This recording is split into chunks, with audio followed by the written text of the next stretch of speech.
안녕하세요. 목회 상담학 침례교정 목회 상담 두 번째 시간이 되겠습니다. 이번 시간에는 침례교정 목회 상담에 대한 간략한 설명과 더불어서 이와이 멀린스의 성육신론에 근거한 목회 상담이 어떤 것인지에 대한 간략한 이야기까지를 함께 진행하도록 하겠습니다. 아마 여러분들이 아나베프티스트의 신앙과 행습에 대해서 또 거기에 근거한 목회 상담에 대한 설명을 들으면서 우리하고 비슷하지 않냐? 우리랑 똑같지 않냐? 뭐 이런 생각을 하실 수 있을 것 같습니다.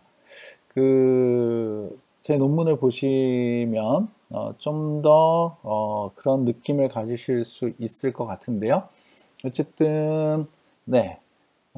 이제 지금 나와 있는 내용은, 이제 우리 교과서에 나와 있는 내용이 되겠습니다. 그래서 뭐 다양하게 설명할 수 있는데, 일단 교과서에서는, 침례교회가 자유교회 전통에 이제 근거하고 있다는 것을 전제로 해서, 자유교회 전통에서 말하고 있는 내용을 중심으로 해서, 침례교 목회 상담이 어떠해야 되는지에 대해서 설명을 하고 있습니다. 첫 번째가 이제 종교의 자유에 대한 것인데요.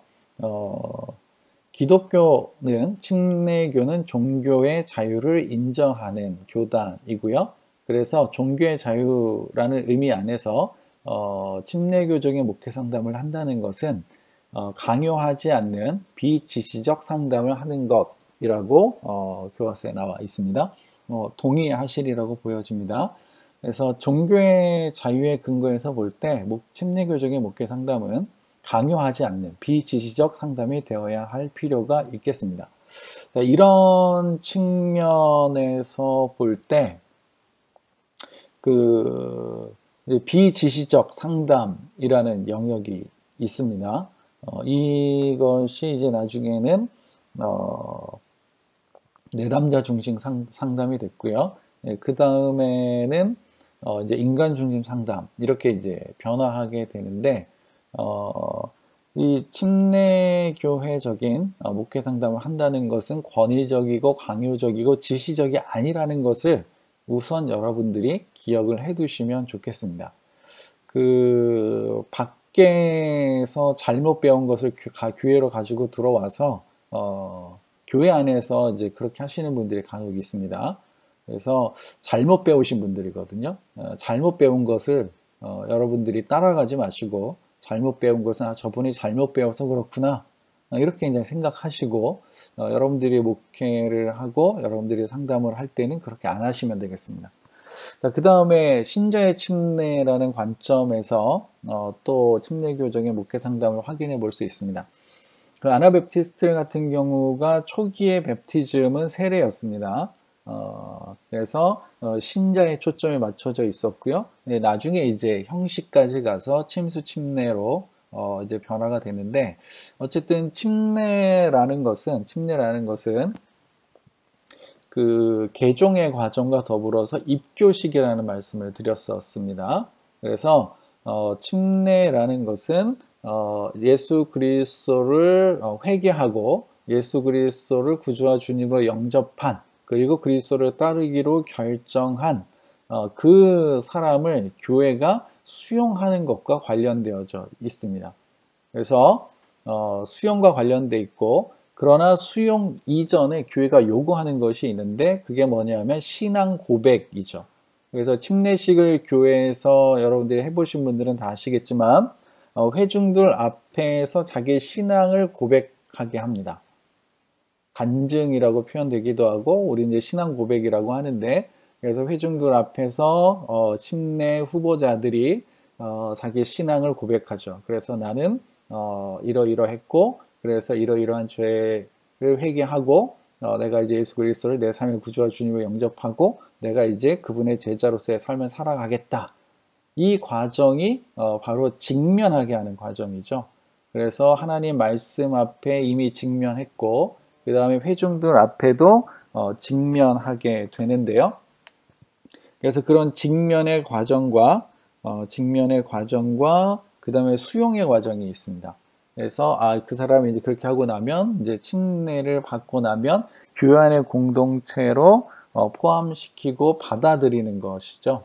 네. 그래서 침례교 중에 목회 상담을 한다는 것은 내담자에 대한 수용과 직면이 있는 상담이다 라고 이제 기억하시면 되겠고요. 전신자 제사장이 있습니다. 자유교회 전통에서 그대로 가져오고 있는 건데 모든 사람이 제사장이라는 거죠. 모든 사람이 제사장. 그래서 상담자와 내담자의 평등한 관계를 가리키는 것이라고 볼 수가 있겠고요. 여기에는 그 상호 돌봄과 상호 성장이 포함되어져 있습니다. 그래서 모두가 평등한, 상담자와 내담자가 평등한 관계라는 거 기억하시고, 그 다음에 정교 분리도 우리 이제 자유교회 전통에서 온 건데, 국가나 정부의 재정적 보조에서 자유로운 상담이라고 저희 교과서에서도 분명하게 언급을 하고 있습니다. 그래서 정교분리라는 것은 국가로부터 재정적 보조를 받지 않는 걸 가리키는 겁니다. 그래서 나는 공무원이 아니다. 나는 국가의 노고를 받고 국가에서 원하는 대로 움직이는 사람들이 아니다. 이렇게 해서 종교가 분리되어 나온 거죠. 뭐 아시겠지만 이제 국가로부터 지원을 받으면 국가의 지시를 따라야 되고 또 일일이 감사를 받아야 되는 문제가 있습니다. 그래서 한 교회 같은 경우는 사회복지를 하고 있는데 그 알코올 중독자들을 돌보고 있는데 국가로부터 재정을 거부하고 교회 헌금으로 그 일을 하고 있는 교회도 있습니다. 그러니까 물론 이제 법적인 테두리 안에서 해야 되는 영역이 있고, 그 다음에 교회가 자체적으로 할 수 있는 영역들이 있는데, 요즘 이제 많은 것들이 법제화되고 있으니까요. 그냥 원칙적으로 이러하다는 것을 우리가 좀 기억할 필요가 있겠고요. 또 침례교는 개교회주의입니다. 이제 우리의 특징 중에 하나죠. 그래서 지역교회 중심의 상담. 그래서 한 교회에 한 성령이 역사하고 계시고, 그래서 그 교회 자체가 자치권을 가지고 있는 거죠. 그리고 그것이 하나의 공동체고, 그래서 개교회 중심의 지역교회 중심의 상담을 하는 것이 침례교적이라고 볼 수가 있겠고요. 또 회중정치가 있는데 이건 뭐냐면 이제 공동체와 개인이 더불어 참여하는 상담의 형태와 관련이 있다고 볼 수가 있는데, 자, 회중정치는 이런 겁니다. 하나님의 성령이 교회는 일단 신자들의 공동체라는 걸 전제하는 거죠. 신자들이 회원권을 가지고 있고요. 그 신자 한 사람 한 사람에게 하나님의 성령이 임재해 있습니다. 그래서 같은 성령이 계시기 때문에 교인들이 결정은 곧 성령의 결정이 되는 거죠. 그래서 교인들이 결정하는 것은 곧 하나님의 뜻이 되는 겁니다. 회중들이 결정하는 것이. 그러면 회중 정치의 온전한 모습은 이제 100% 의견 일치가 이루어지는 만장일치제라고 볼 수가 있는데 실제로 만장일치가 되는 일은 거의 없습니다. 그래서 만장일치가 이루어졌을 때는 독재이거나 누군가에 의해서 이렇게 통제될 가능성이 있기는 하지만 회중정치가 모든 면에서 100% 만장일치를 이끌어내는 건 쉽지 않습니다. 왜냐하면 이상적으로는 그게 맞지만 각자의 신앙 성숙도가 다르기 때문에 나타나는 현상인 거죠. 각자의 신앙 성숙도가 다르기 때문에 실제로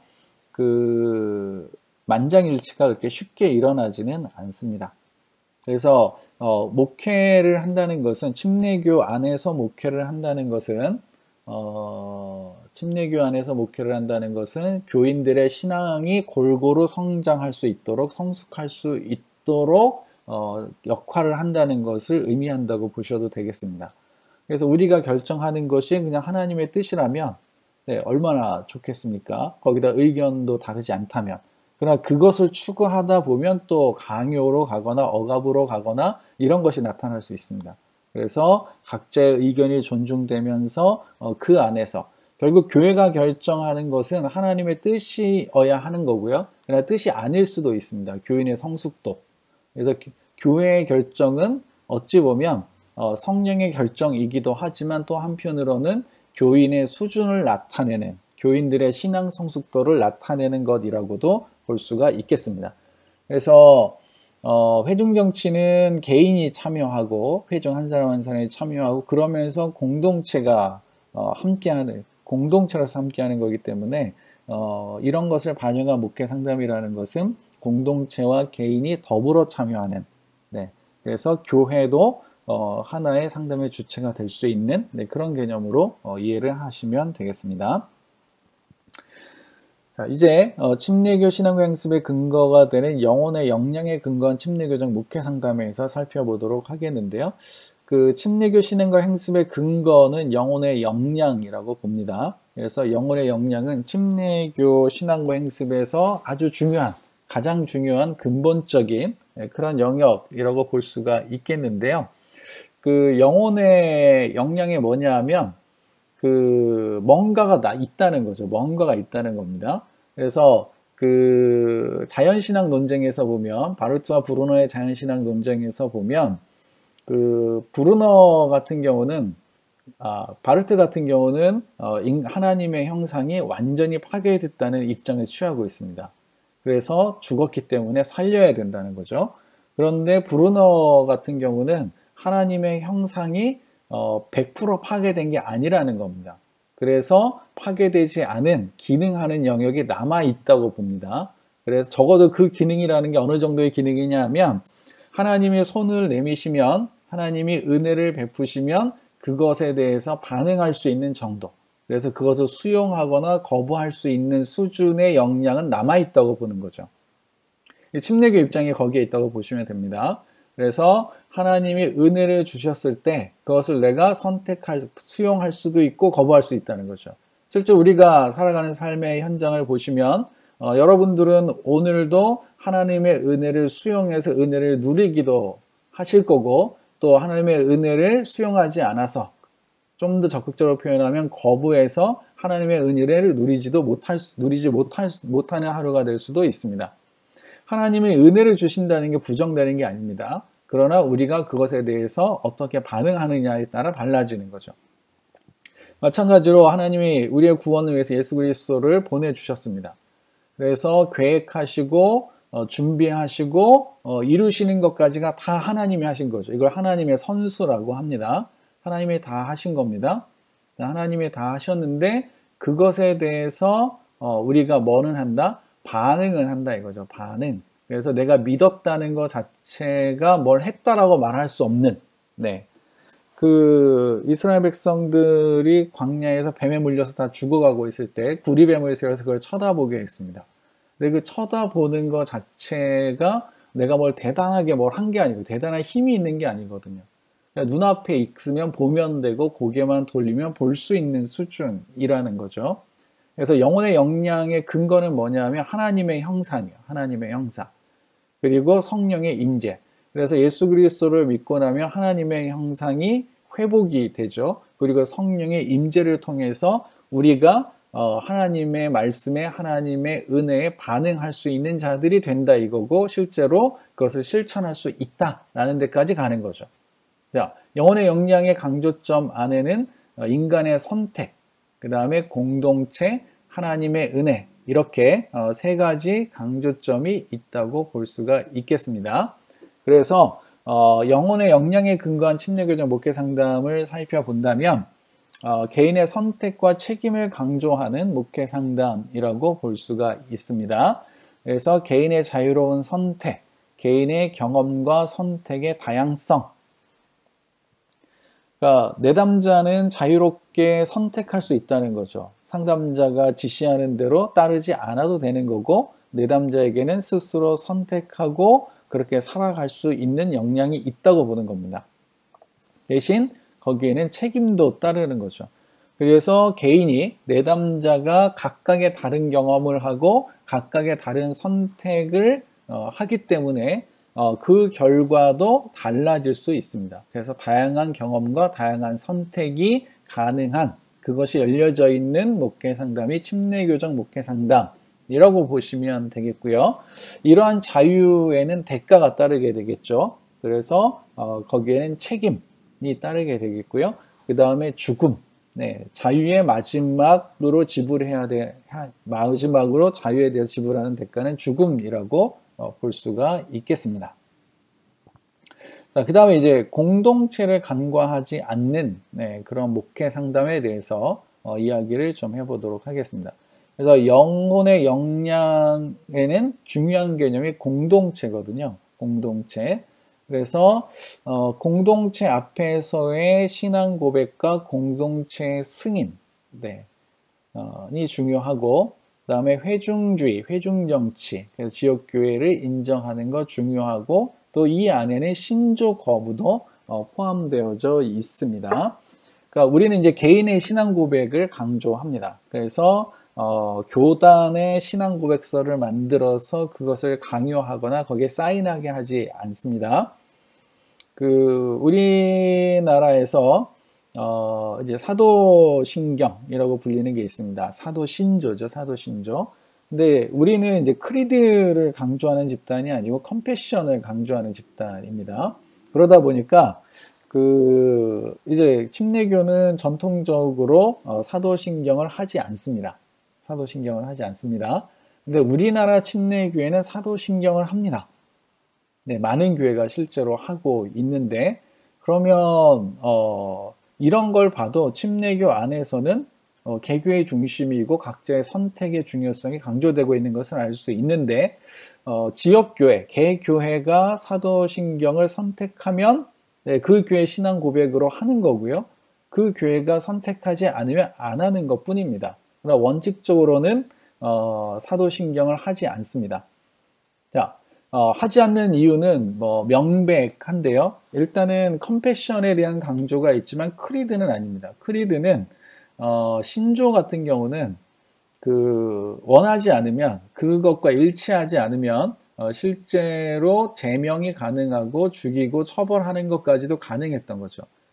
그래서 한국 교회 안에서 침례교회가 사도신경을 하지 않았을 때 다른 교단에서는 그걸 하지 않아서 이단이라고 했습니다. 실제로 탕명환 소장이 있을 때 이단 특강에 가보면 사도신경을 하지 않으면 이단이라고 말한 적이 있습니다. 네, 실제로 그렇게 말을 했었고 구분하는 것 중에 하나로 그것을 제시하기도 했었는데요. 그러나 우리는 이제 그걸 거부하는 입장이죠. 그러니까 누군가를 정죄해서 제거하는 게 가능한 게 크리드입니다. 자, 그 다음에 우리나라 교회에서 사용하는 사도신경은 잘못된 거죠. 네. 일단은 신경이라는 말 자체에 문제가 있습니다. 신조라고 하면 되는데 신경이라고 하거든요. 기독교의 권위는, 우리의 권위는, 신자들의 권위는 성경 하나지 사도신경이 경전에 위치해 있지 않습니다. 그래서 사도신경을 마치 성경처럼 절대시하는 것은 잘못이죠. 잘못된 행동들입니다.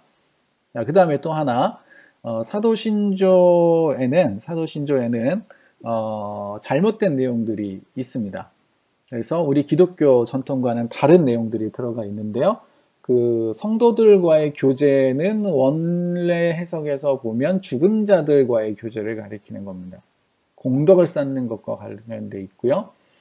그 다음에 빠져 있는 게 있죠. 원래 사도신조에는 예수님께서 이게 음부에 내려가셔서 죽은 자들의 세계에 내려가셔서 그들에게 복음을 전파하시고 이런 내용이 들어있는데 우리나라 사도신경에 그 내용이 빠져 있습니다.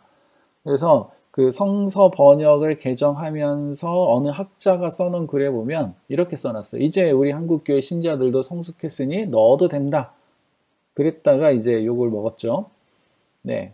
그래서 사도신경이라고까지, 신조도 아니고 경이라는 표현까지 붙여놓고도 그 중에 일부를 빼야 되는 현실을 보면 결국 그것을 하려면 신경, 신조라는 표현을 썼으면 제대로 하든지, 근데 그것도 제대로 하지 않으면서 그걸 하지 않는다고 하지 않는 집단을 이단시하는 것은 잘못됐다 이거죠. 침례교회는 개교회가 이거는 우리 교회 신앙에 적합해. 그래서 우리는 할 거야. 그러면 하면 되는 겁니다. 안 하면 안 해도 되는 거죠. 근데 그것을 하냐 안 하냐를 가지고 이단이냐 아니냐를 따진다면 그것은 잘못된 행위다라고 볼 수가 있겠습니다. 그래서 개교의 중심의 모습들, 공동체가 중요하다는 얘기를 하고 있는 겁니다. 그래서 절대시하는 것이 누군가를 정지하거나 제거하지 않으려고 하는 그런 형태의 목회 상담이 침례교적이라고 볼 수가 있겠고요. 그 다음에 하나님의 은혜를 간과하지 않는 목회 상담이요. 이미 말씀드렸지만 하나님이 먼저 선 은혜를 베푸시죠. 하나님에게 주도권이 있다는 겁니다. 그리고 우리는 거기에 대해 응답을 하는데 하나님이 손을 내미시고 또 하나님이 우리의 삶에 참여하시고요. 또 우리들에게 임재해 계시죠. 네. 그래서 우리의 목회 상담 안에도 하나님의 선 은혜가 있는 거고요. 하나님이 그 목회 상담 안에 참여하고 계시는 거고, 그래서 하나님의 임재를 경험하는 하는 그런 목회 상담이 되면 그것이 바로 침례교적 목회 상담이라고 볼 수가 있겠습니다. 중요한 개념들이 있는데 여기서는 언급하지 않겠고 다음에 기회가 되면 또 언급하도록 하겠습니다. 자, 이번에는 처음에 말씀드렸던 멀린스의 성육신론에 근거한 목회 상담의 한 형태를 예로서 제시를 해보려고 합니다. 먼저 목회 상담의 목표를 볼 수가 있겠는데요. 제랄드 콜이라는 유명한 상담학자가 있습니다. 이 사람이 이제 상담의 목표가 뭐냐라고 했을 때 이렇게 말했습니다. 내담자 스스로가 자신의 성장과 변화를 가져오도록 만드는 것이다. 이렇게 주장을 했고요.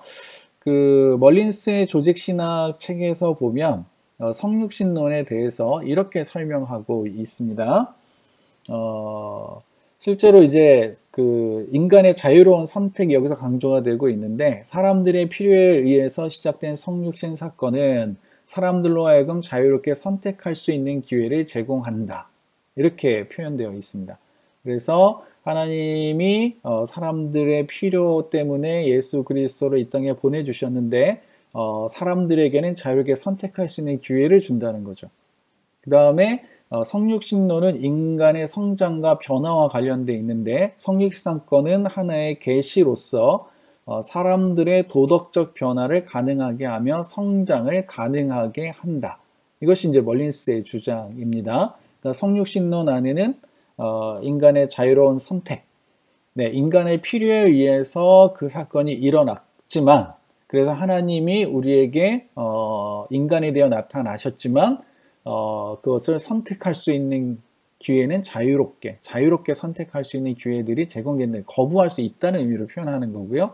그리고 이 성육신 사건이 하나의 계시이기 때문에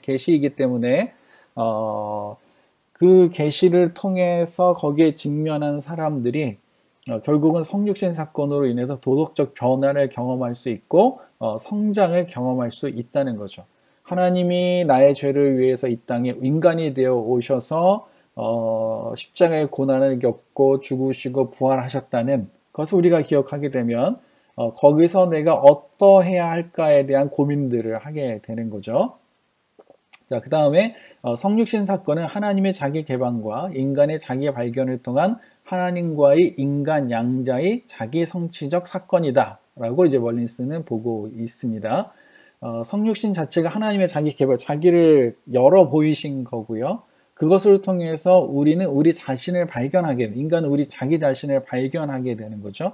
그래서 이것을 통해서 이루어지는 하나님과 인간 양자의 자기 성취적 사건이 성육신 사건이라는 겁니다. 자, 그래서 이미 언급했던 코리가 말하고 있는 상담의 목표를 보시고요.